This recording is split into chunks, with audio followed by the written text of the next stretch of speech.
요나서 4장 5절부터 11절까지입니다.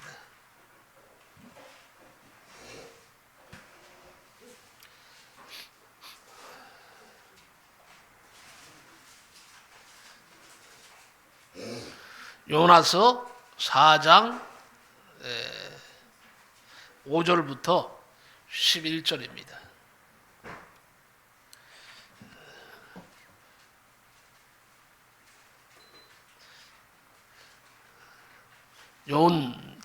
찾으시면 되고, 요나서 4장 5절부터 11절입니다.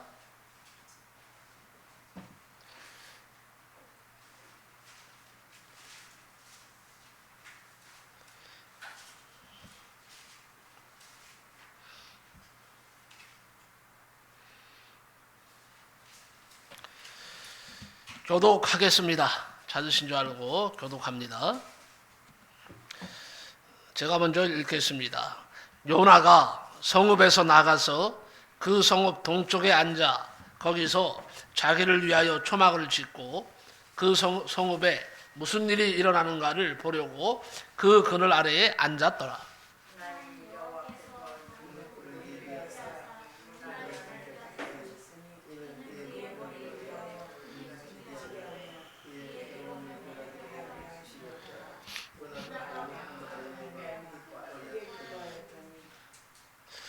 하나님이 벌레를 예비하사 이튿날 새벽에 그 박농쿨을 갉아먹게 하심에 시드니라.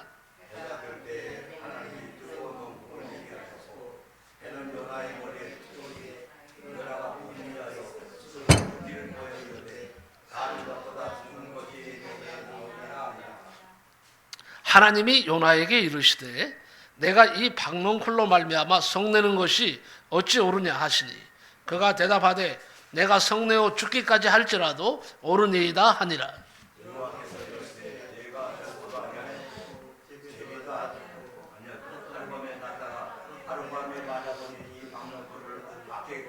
같이 읽습니다. 하물며 이 큰 성읍 니느웨에는 좌우를 분별하지 못하는 자가 12만여 명이요 가축도 많이 있나니 내가 어찌 아끼지 아니하겠느냐 하시니라. 아멘.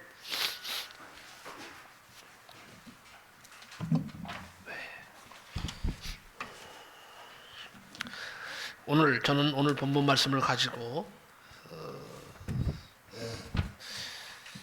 박농쿨의 교훈이라는 제목으로 말씀을 나누며 은혜를 받고자 합니다. 박농쿨의 교훈.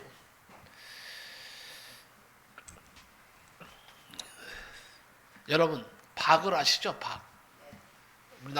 우리나라에도 뭐 표주박, 무슨 박 해서 박이 많죠. 옛날에는 이 박을 갈라서 물을 뜨는 바가지로 사용하기도 하고 아주 이게 유용합니다. 그 박을 말하는 겁니다. 박농쿨의 교훈입니다. 교훈. 자, 새번역 성경으로 오늘 본문 말씀을 다시 제가 읽어드리겠습니다. 잘 음미하시며 들으시기 바랍니다. 아주 쉽게 잘 번역되어 있더라고요. 요나는 그 성읍에서 빠져나와 그 성읍 동쪽으로 가서 머물렀다. 그는 거기에다 초막을 짓고 그 그늘 아래에 앉았다.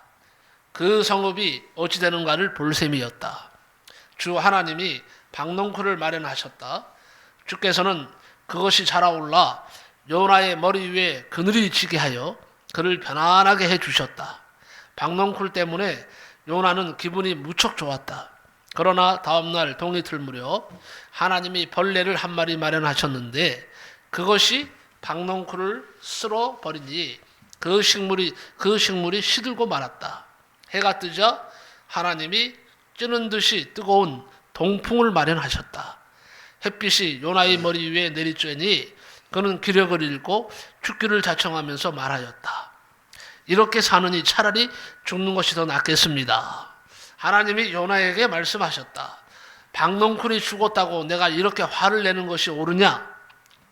요나가 대답하였다. 옳다 뿐이겠습니까? 저는 화가 나서 죽겠습니다. 주님께서 말씀하셨다. 내가 수고하지도 않았고 내가 키운 것도 아니고 그저 하룻밤 사이에 자랐다가 하룻밤 사이에 죽어버린 이 식물을 내가 그처럼 아까워하는데, 하물며 좌우를 가릴 줄 모르는 사람들이 12만여 명도 더 되고 짐승들도 수없이 많은 이 큰 성읍 니느웨를 어찌 내가 아끼지 아니하겠느냐. 이게 세번역 성경으로 나온 말씀입니다. 아주 이해하기 쉽게 잘 아주 설명하고 있습니다. 기원전 8세기 여로보암 2세가 이제 활동하던 그 시기에 요나 선지자가 있었습니다. 요나 선지자의 이야기를 우리는 요나서를 통해서 잘 아실 것입니다.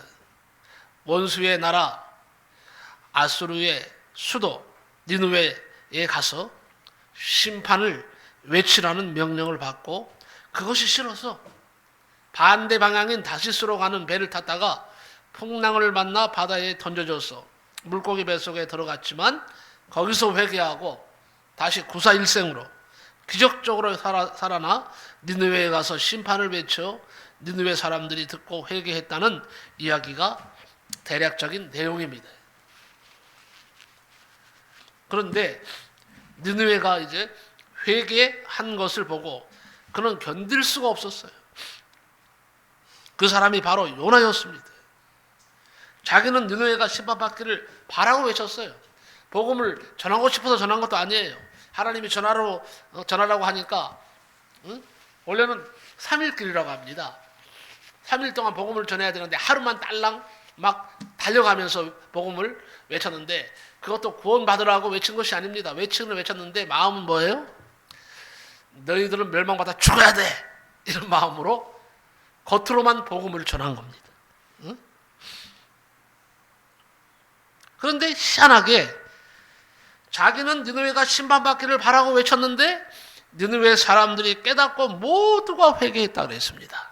왕으로부터 신하, 백성, 심지어는 농부에 이르기까지, 아이들에게까지, 심지어는 뭐예요? 짐승들까지 다 회개했다고 되어 있습니다. 엄청난 역사가 일어난 겁니다. 그런데 이 아수르라는 나라는요, 이스라엘을 아주 괴롭히는 민족이었습니다.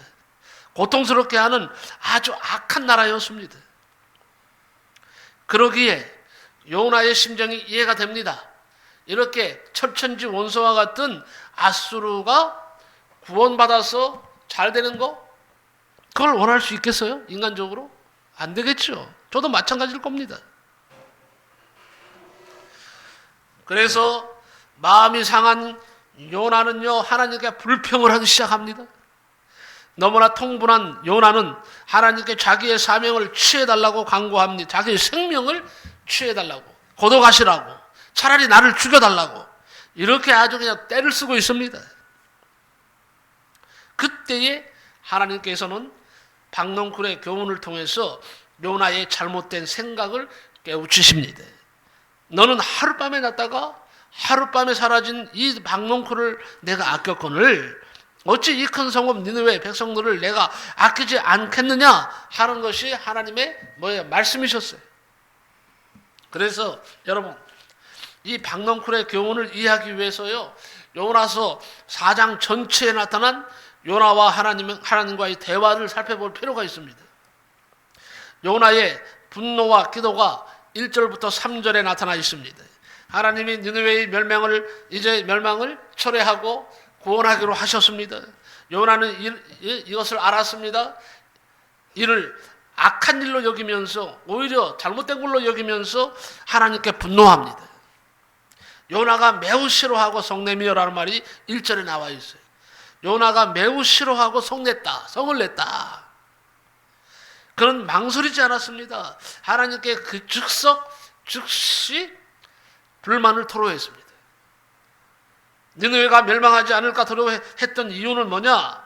그들의 악이 아니라 하나님의 자비로우심 때문이었음을 그는 밝히고 있습니다.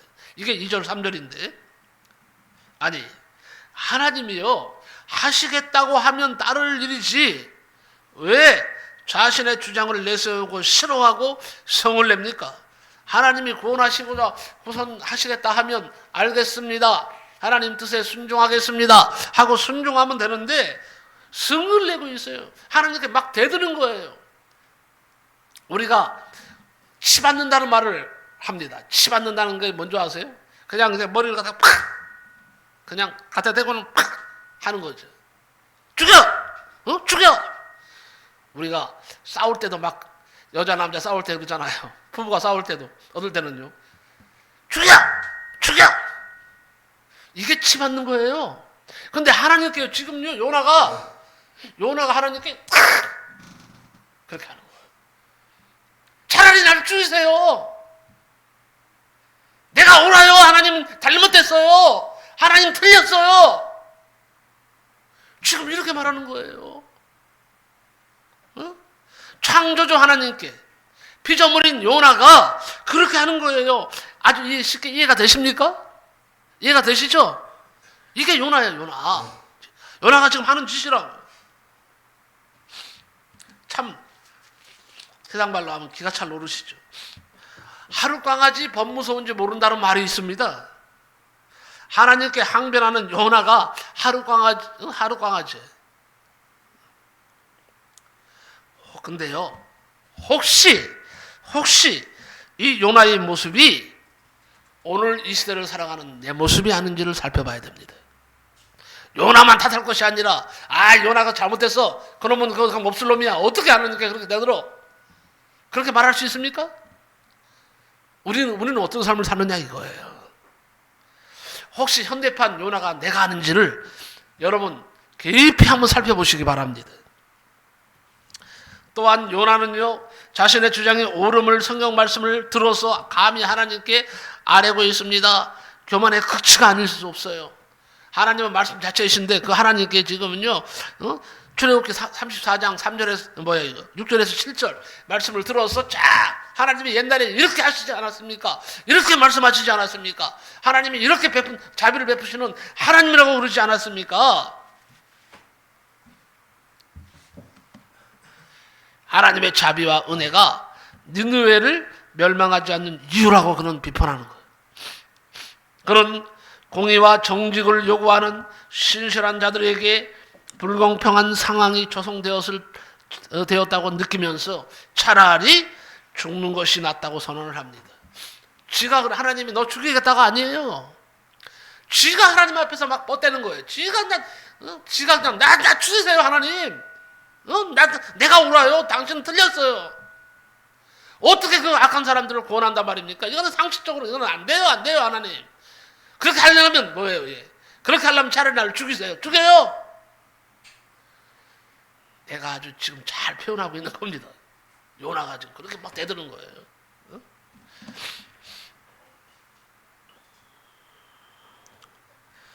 요나는 출애굽기에 하나님의 자기 계시에 의존하면서도 그 성품이 현실에서 적용되는 것에 반발하고 있습니다. 요나는 니느웨의 회개가 진실된 것이 아니라 단순한 두려움에서 비롯된 것이라고 보고 결국 그들이 다시 악으로 돌아갈 것이라고 확신했어요. 그래서 고난할 필요가 없다는 거예요. 하나님은 요나의 관점을 바꾸려 이제 하시면서 내가 성내는 것이 옳으냐 하고 지금 질문을 하십니다. 네가 지금 성내는 것이 옳다고 생각하느냐 이거예요. 왜 성을 내느냐 이거예요. 내 앞에서 왜 성을 내느냐 이거예요. 그리고 요나는요 이제 도성 밖 초막에서 니느웨의 운명을 지켜보기로 결심을 합니다. 자, 하루길을 달리면서 회개를 촉구했어요. 전했어요. 그런 다음에 요나가 한 일이 뭔지 아세요? 바로 이제는 바깥에서 높은 곳에 올라가서 내려다보면서 이제 어떻게 멸망하나 지켜보는 거예요. 니느웨의 운명을 지켜보기로 결심을 합니다. 하나님은 그때에 박농쿨을 자라게 하여서 요나에게 그늘을 주고 그의 불편함에서 구원을 베푸십니다. 요나는 식물 덕분에 크게 기뻐합니다. 하나님이 벌레를 보내서 박농쿨을 말라 죽게 하시자 다시 분노하고 절망합니다. 이게 9절이에요. 하나님의 최종 교훈이 바로 오늘 말씀 10절 11절에 나타납니다.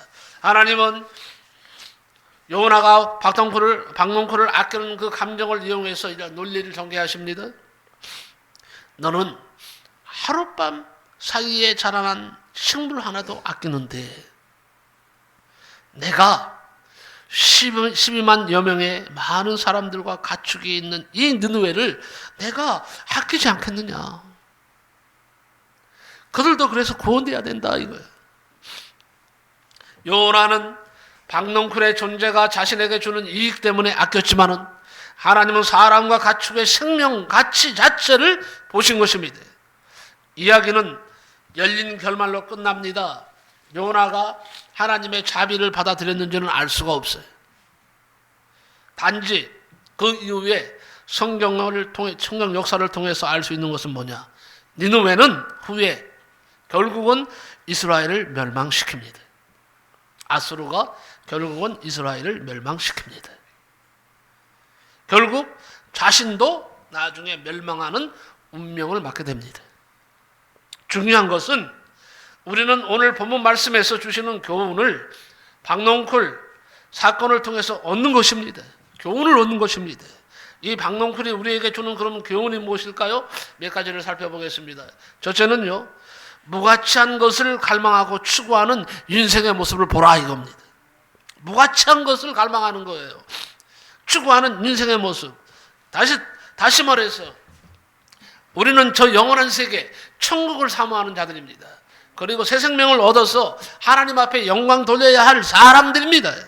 그런데 지금도 무가치한 것을 갈망하고 추구하는 인생의 모습이 아닌지를 여러분 돌아보셔라 이겁니다. 6절에 하나님 여호와께서 박농쿨을 준비하사 요나 위에 가리우게 하셨으니 이는 그 머리를 위하여 그늘이 지게 하며 그 괴로움을 명쾌하려 하심이었더라. 요나가 박농쿨을 인하여 심히 기뻐하였더니 그랬어요. 여기 심히 기뻐했다는 말은 주목해야 됩니다. 여기 박농쿨이 무엇인가 비유적인 측면에서 살펴보고자 합니다. 6절을 보면 요나가 이 박농쿨을 보고 심히 기뻐했다 그랬어요. 나무 그늘 밑에 가면 얼마나 좋습니까? 막힌 가슴이 확 트이는 것 같죠. 그런데 뜨거운 사막에서 박농쿨이 그늘이 생겼으니까 얼마나 기쁘겠어요. 그래서 심히 기뻤습니다. 그런데 10절을 보면 하나님께서 하룻밤에 났다가 하룻밤에 망한 이 박농쿨이라고 했어요.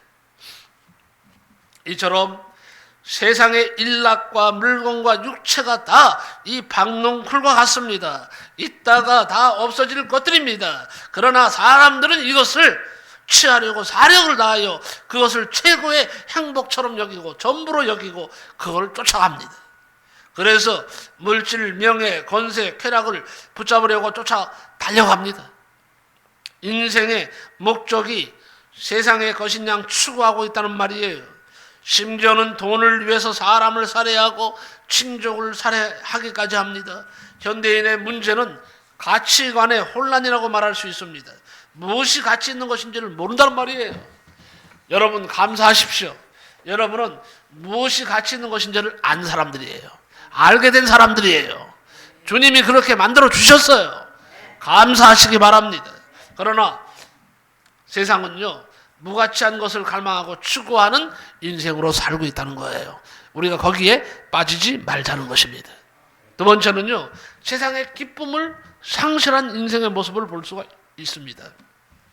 자, 7절에 하나님이 벌레를 준비하사 이튿날 새벽에 그 박농쿨을 씻게 하심에 곧 시드니라 그랬어요. 시든다. 그런데 웬일입니까? 그 좋아하던 박농쿨이 이튿날 일어나 보니까 시들어버린 거예요. 벌레가 박농쿨의 밑동을 다 잘라버린 거예요. 벌레들 보면 참 얄밉죠. 입을 먹을 만큼만 먹으면 좋으련만 벌레들이 작물의 순을 잘라 먹거나 아래 밑동 부분을 잘라 먹는 경우가 많습니다. 그래서 열매 맺지 못하게 하거나 살지 못하게 합니다. 그래서 열심히 기뻐하던 박농쿨이 시들게 되었습니다. 기쁨이 사라진 겁니다. 여러분, 요새 기뻐할 일이 많습니까? 슬퍼할 일이 많습니까? 기뻐할 일이 많습니까? 기뻐할 일이 혹시 사라지지 않았나요? 여러분 이건 생각 나름이에요. 내게 기쁨이 없다고 생각하면 기쁨이 없는 거예요. 그런데 슬픈 일이 생겨도, 괴로운 일이 생겨도, 병들 일이 생겨도 나는 하나님 앞에서 기쁘다 하고 느끼면, 기쁘다 하고 하나님 앞에 고백하면 기뻐지는 거예요. 네? 이것을 믿으시기 바랍니다. 이처럼 우리 인생의 낙도 오래 가지 못합니다. 그래서 전도자 솔로몬도 전도서 12장에서 노년기를 공고한 날, 아무 낙이 없는 날이라고 했습니다. 해라고 했습니다. 인생을 이렇게 비유했어요. 전도서 12장을 잠깐 요약해서 말씀드리면요, 해와 빛과 달과 별들이 어둡기 전에, 이건 뭘 말하느냐, 해와 빛과 달과 별들이 어둡기 전에 육체적 정신적 노쇠를 말합니다. 비 뒤에 구름이 다시 일어나기 전에 그리하라. 이건 뭘 말하느냐, 폭풍, 즉 다시 말해서 각종 슬픈 일을 경험하게 될 것이다, 그런 말이에요. 그런 날에는 집을 지키는 자들이 떨 것이며 그랬어요. 떤다, 이게 보니까요, 기력이 딸려서 손발이 떨리는 현상을 말합니다. 그런 일이 있을 거라는 거예요. 힘 있는 자들이 구부러질 것이며 그랬어요. 허리나 다리에 힘을 쓰지 못하는 거예요. 맷돌질 하는 자들이 적음으로 그칠 것이며, 이가 빠지는 거예요. 이가 빠져버리는 거예요. 이게 창들로 내어다보는 자가 어두워질 것이다. 무슨 말일까요? 창들로 내어다보는 자가 어두워질 것이며, 눈이 어두워지는 거예요. 눈이 어두워지는 거예요. 길거리 문들이 닫혀질 것이며 그랬어요. 길거리 문들이 닫혀진다는 말은요, 식당들이 다 없어지는 거예요. 이거는 식욕이 없어지는 거예요. 맷돌 소리가 적을 것이며 청력이 약해지는 거예요. 새의 소리를 인하여 일어날 것이며 신경이 민감해지는 거예요. 음악하는 여자들은 다 쇠하여질 것이며 발성기관이 변한다는 거예요. 그런 자들은 높은 곳을 두려워할 것이며 숨이 가빠지는 거예요. 길에서는 놀랄 것이며 여행을 두려워하게 된다는 것입니다. 살구나무가 꽃이 필 것이며 그래서 머리가 은색으로 변하는 것을 말합니다. 메뚜기도 짐이 될 것이며 기력이 쇠해지는 거예요. 원욕이 그치리니 이렇게 맞추고 있어요. 원욕이 그친다. 본능의 욕구도 소멸되는 거예요. 이것이 인생이라고 이렇게 정확하게 표현하고 있어요. 정신적 노쇠가 찾아옵니다. 각종 슬픈 일을 경험하게 됩니다. 손발이 떨리는 현상이 일어납니다. 허리나 다리에 힘을 쓰지 못합니다. 이가 빠집니다. 눈이 어두워집니다. 식욕이 없어집니다. 청력이 약해집니다. 심령이 민감해집니다. 발성기관이 변합니다. 숨이 가파옵니다. 여행을 두려워합니다. 머리가 은색으로 변합니다. 기력이 쇠해집니다. 본능의 욕구도 소멸됩니다. 이게 인생의 모습이라는 거예요. 어쩌면 이렇게 정확하게 표현하고 있는지 몰라요. 자, 그래서 인생을 드라이브로 비유하면 10대는요, 그 속도감이 10km라 그러잖아요. 20대는 몇 킬로예요? 20km. 50대는 몇 킬로예요? 50km. 60대는 몇 킬로예요? 60km. 70대는 70km로 달린다는 거예요. 벌써요, 60km 이상 속도를 놓잖아요? 빨라집니다. 70대 정도, 70km 정도 속도를 놓으면요, 더 빨라집니다. 그러니 지금 80을 향해서 가시는 분은 지금 속도가 상당히 붙은 거예요, 이제. 80으로 막 달리게 되는 거예요. 죽을 날이 그만큼 어떻게 가까워 오는 거예요, 아니에요? 가까우는 거죠, 죽을 날이. 근데 우리 김재현 유사님은 90세니까 90도로 지금 90km로 막 달리는 거예요. 90km는요, 상당한 속도입니다. 이게 인생이라는 거예요. 그래서 모세는요, 시편 90편 10절에 우리의 연수가 70이요 강건하면 80이라도 그 연수의 자랑은 수고와 슬픔뿐이요 신속히 가니 우리가 날아가나이다 그랬어요. 네? 자, 세상의 기쁨을 상실할 인생의 모습을 보시기 바랍니다. 세 번째는요, 육체의 최후를 맞이하는 인생의 모습을 보게 됩니다. 8절에 해가 뜰 때에 하나님이 뜨거운 동풍을 준비하셨고 해는 요나의 머리에 쬐매 요나가 홍군하여 스스로 죽기를 구하여 가로되 이르되 사는 것보다 죽는 것이 내게 나으니이다 그랬어요. 자, 뜨거운 동풍은요, 북아프리카에서 지중해 연안으로 불어오는 열풍을 말하는데 무려 55도래요. 50에서 55도 정도의 강력한 바람이에요. 열바람이에요. 대단한 열기를 가지고 있어서 숨쉬기까지도 곤란하다고 합니다. 숨쉬기까지. 이 동풍이 불어서 그나마 남은 농물마저도 싹 날려버렸어요. 그리고 막 내리쬐는 거예요. 하나님이 홍콩케 만드신 거야, 진짜로. 막 머리에 박농쿨을 갖다가 싹 말라 죽게 한 다음에 그 다음에는 머리에 강한 햇빛으로 막 내리쬐버리는 거예요. 그러니까 살겠어요, 죽겠어요. 그러니까 살겠어요, 죽겠어요. 어떻게 했어요, 막 홍군하다, 막 혼이 빠져나갈 정도로.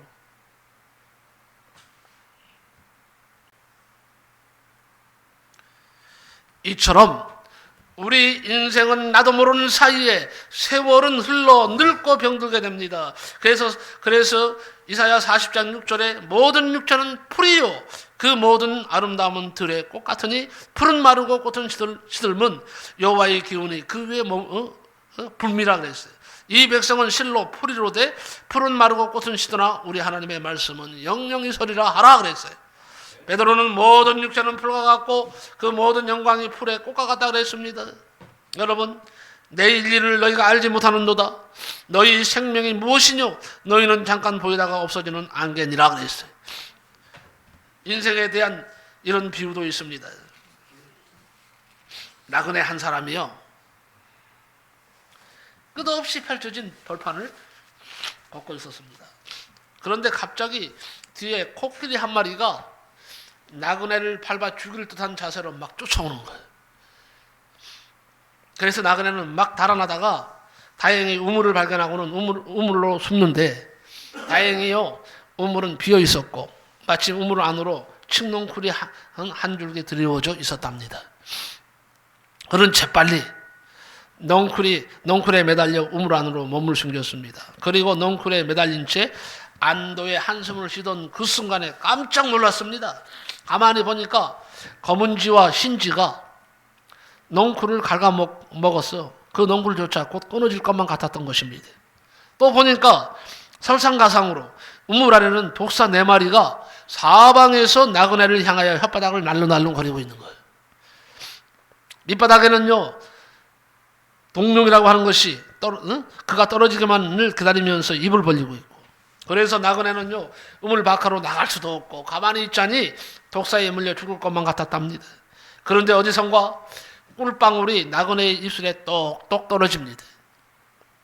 그러자 나그네는 그 달콤한 꿀물에 혼이 팔려서 지금까지 닥쳤던 모든 두려움과 괴로움을 잊고 꿀물만을 빨고 있었다는 얘기입니다.